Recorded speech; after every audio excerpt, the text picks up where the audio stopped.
Hello everyone, कैसे आप सभी लोग। द पॉलिटिकल मास्टर में आप सभी का स्वागत है।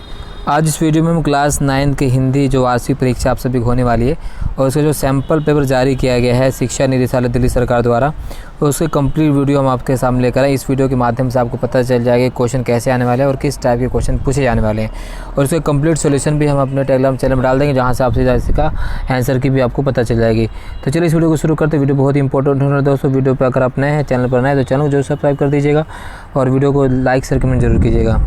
तो यहाँ पर सबसे पहला जो क्वेश्चन दोस्तों पूछा गया वो अपठित गद्यांश है। ठीक है, इस गद्यांश को पढ़ने के बाद आपको इसका उत्तर देना है। कोरोना महामारी से संबंधित जो है गद्यांश पूछा गया है यहाँ पर, और इसी संबंधित क्वेश्चन पूछे गए हैं। ठीक है, विश्व में भारत की छवि 100वें देश की है। कथन पढ़कर सही विकल्प का चयन कीजिए। ठीक है, हमारा देश वित्तीय प्रभुत्व वाला देश है, विकल्प है सही है। गद्यांश के अनुसार भारत का सॉफ्ट पावर किन क्षेत्रों में विश्व भर में बढ़ती जा रही है, ये सारी चीज़ें आपको यहाँ से कर लेना है। हालांकि गद्यांश तो अलग अलग आते हैं, हमेशा अपठित गद्यांश ही आते हैं, तो उसको आपको इसी प्रकार से क्वेश्चन पूछे जाएंगे। ठीक है, अगला क्वेश्चन है निम्नलिखित दो पद्यांशों में से किसी एक पर आधारित बहुविकल्पी प्रश्नों के सर्वाधिक उपयुक्त विकल्प चुनकर लिखिए। तो यहाँ पर देख सकते हैं पद्यांश दिया गया है और इन पद्यांशों में से आपको उचित विकल्प जो है देखकर लिखना है। ठीक है, पर इसको पद्यांश को पढ़िए, उसके बाद उसके जो कविता है उसके क्वेश्चन पूछे गए है, उसके बाद उसको उत्तर यहाँ पर आपको अपने उत्तर पुस्तिका में लिखना होगा। इसी प्रकार से पेपर भी आएंगे। ठीक है, चलिए इसके बाद आप देख सकते हैं ठीक है, इस तरह से। इसके बाद काव्यांश के अनुसार किसका रोम रोम तेरा चिरतृणी है। ठीक है, ये सब क्वेश्चन है काव्यांश के। इसके बाद आपका जो व्यवहारिक व्याकरण है, व्यवहारिक व्याकरण जो 16 अंक है वो क्या क्या पूछा गया। निर्देशानुसार उपसर्ग एवं प्रत्यय पर आधारित 5 बहुविकल्पी प्रश्नों में से किन्हीं 4 प्रश्नों के उत्तर दीजिए। तो उपसर्ग और प्रत्यय से क्वेश्चन पूछे जाएंगे, आपको उपसर्ग और प्रत्यय का प्रैक्टिस कर लेनी है। तो यहाँ पर प्रस्थान शब्द में उपसर्ग क्या है, अधि उपसर्ग वाला शब्द क्या है, सजावट शब्द में प्रयुक्त प्रत्यय क्या है। निम्नलिखित वाक्यों में प्रत्यय एवं मूल शब्द को सही विकल्प में चुनिए। इसके बाद कॉलम 1 को कॉलम 2 के साथ सम्मिलित कीजिए और सही विकल्प चुनिए। ठीक है, तो अनुमान, प्रभाव, स्वदेश, इस तरह से। इसका क्वेश्चन नंबर 4 है निर्देशानुसार समास पर आधारित 5 बहुविकल्पी प्रश्नों में से किन्हीं 4 प्रश्नों को उत्तर लिखिए। तो महात्मा, ठीक है, कौन समास है, माता पिता कौन समास है, चतुर्भुज कौन समास है, इसको विकल्प के माध्यम से। इसके बाद अगला है लंबोदर समास पद का सही विग्रह क्या होगा।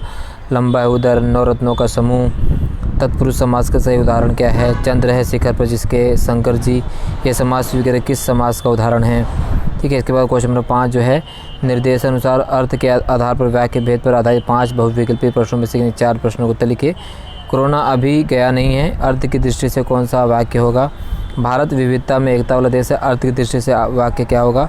प्रश्नवाचक वाक्य का सही उदाहरण होगा। ठीक है, मैं लिखता हूँ वाक्य का प्रश्नवाचक वाक्य में सही रूपांतरण होगा। ठीक है, इसके बाद आज्ञावाचक वाक्य का सही उदाहरण होगा। क्वेश्चन नंबर 6 है निर्देशानुसार अलंकार पर आधारित 5 बहुविकल्पी प्रश्नों में से 4 प्रश्नों को उत्तर दीजिए। अलंकार से क्वेश्चन पूछा गया है, तो रूपा अलंकार का उदाहरण, यमक अलंकार का सही उदाहरण आपको बताना है इसमें से। ठीक है, और इसमें उपमा अलंकार से क्वेश्चन पूछा गया, उत्प्रेक्षा अलंकार से क्वेश्चन पूछा गया, तो इसको आपको प्रैक्टिस कर लेना है। इसके अलावा जहाँ पर 2 शब्द आएँ और दोनों का अर्थ अलग अलग हो, वहाँ शब्द के 1 से अधिक आवृत्तियों वो कौन सा अलंकार होगा। तो आपको पता है जहाँ 2 शब्द और दोनों का अर्थ अलग अलग हो कौन सा अलंकार होता है। उसके बाद पाठ्य पुस्तक से क्वेश्चन जो है अंक 14 नंबर पूछे गए हैं आपके।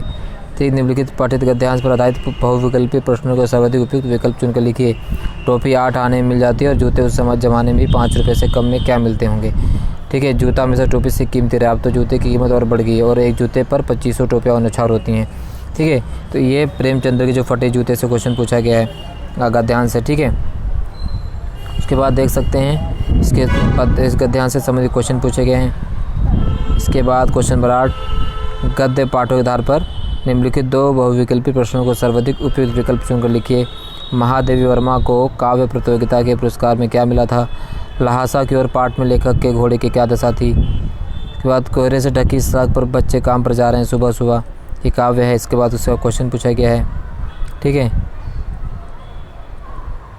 इसके बाद आप देख सकते हैं नेक्स्ट क्वेश्चन जो है वह पद्य पाठ आधार पर क्वेश्चन पूछे गए हैं। कैदी और कोकिला कविता में गहना किसको कहा गया है। ग्राम श्री कविता के रचयिता का नाम बताइए। इसके बाद आपका वर्णनात्मक प्रश्न पूछा गया, यहाँ से 20 अंकों के। ठीक है, तो मेरे बचपन के दिन पाठ के आधार पर बताइए कि लेखिका उर्दू फारसी क्यों नहीं सीख पाई। लेकिन औरत जात पर सींग चलाना मना, हीरा के इस कथन के माध्यम से स्त्री के प्रति प्रेमचंद्र दृष्टिकोण को समझाइए। ठीक है। इसके बाद जो है 3 क्वेश्चन जो है 3 नंबर, 2 क्वेश्चन 3 नंबर वाले हैं, ये आपको कर लेना है। इसके बाद जो है 4 नंबर वाले क्वेश्चन जो हैं, ठीक है, ये सारे क्वेश्चन। इसके बाद आपका रचनात्मक लेखन पूछा गया है। निम्नलिखित 3 विषयों में से किसी एक विषय पर संकेत बिंदुओं के आधार पर लगभग 120 शब्दों में अनुच्छेद लिखिए। गुरु शिष्य परंपरा, संकेत बिंदु यहाँ पर दे दिया गया है। प्रदूषण, विज्ञान के चमत्कार, ठीक है। अथवा में पूछा गया आप संजय संजना हैं, योग जीवन के लिए परम आवश्यक है, जीवन में योग के महत्व को बताते हुए अपने छोटे भाई को इसे अपनाने के लिए 100 शब्दों में पत्र लिखिए, ठीक है। के बाद अथवा में पूछा गया है अगले महीने आपका जन्मदिन है और अपने मित्र को अपने जन्मदिन पर आमंत्रित करते हुए लगभग 100 शब्दों में एक ईमेल लिखिए। निबंध प्रतियोगिता के संदर्भ में अपने सहपाठी से बातचीत करने का 80 शब्दों में एक आकर्षक शब्द तैयार कीजिए। अथवा में क्वेश्चन पूछा गया आपके विद्यालय में होने वाले खेल प्रतियोगिता की जानकारी देते हुए लगभग 80 शब्दों में सूचना लिखिए। तो ये कंप्लीट जो है आपका हिंदी का पेपर है। और जो आपका हिंदी का पेपर आने वाला है क्लास 9 का, इसी पैटर्न पर और इसी प्रकार से पर में प्रश्न पूछे जाएंगे, आपको उसका प्रैक्टिस कर लेनी है। वीडियो अच्छी हो लाइक शेयर कमेंट जरूर कीजिएगा। चैनल पर नए तो चैनल को सब्सक्राइब करना बिल्कुल मत भूलिएगा। बहुत बहुत धन्यवाद। जय हिंद।